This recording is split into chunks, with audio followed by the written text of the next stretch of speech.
এটা কেবল আরেকটা ম্যাচ নয়, এটা স্বপ্নের যুদ্ধ। একদিকে প্রথমবারের মতো চ্যাম্পিয়ন্স লিগের শিরোপার খোঁজে পিএসজি, অন্যদিকে ইতিহাসে চতুর্থবারের মতো চূড়ায় উঠতে চায় ইন্টার মিলান। অ্যালিয়াঞ্জ অ্যারেনায় আজ মুখোমুখি হচ্ছে তারুণ্য বনাম অভিজ্ঞতা। পিএসজির গড় বয়স যেখানে 24-এর কাছাকাছি, ইন্টার মিলানের সম্ভাব্য একাদশের গড় বয়স সেখানে 30 পেরিয়ে। তাই আজ লড়াই হবে হাড্ডাহাড্ডি।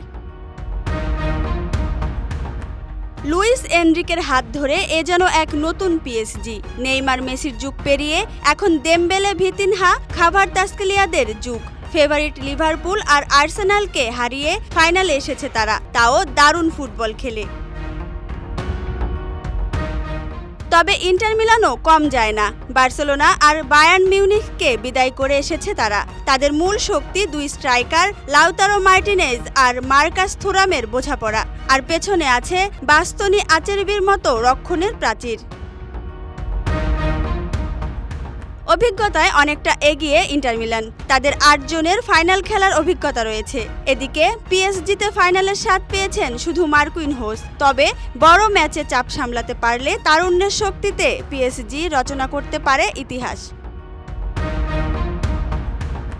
সেমিফাইনালে 26টি পাসের পর দেমবেলের গোলই বলে দেয় পিএসজির এই তরুণ দল জানে কিভাবে খেলতে হয়। তবে আজকের রাতে জিততেই হবে। এই চাপ যদি না থাকে তাহলে রুখে দেওয়া কঠিন হবে তাদের।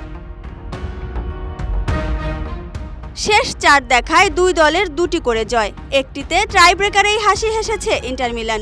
আজ যদি ম্যাচ গড়ায় পেনাল্টিতে, তাহলে দুই দলের গোলরক্ষকই হতে পারেন ভাগ্য নির্ধারক। তাহলে কে জিতবে আজ? পিএসজির স্বপ্ন পূরণ নাকি অভিজ্ঞতায় ভর করে চতুর্থবার ট্রফি তুলবে ইন্টার মিলান? উত্তর মিলবে বাংলাদেশ সময় রাত 1টায় চ্যাম্পিয়ন হবার শেষ লড়াইয়ে।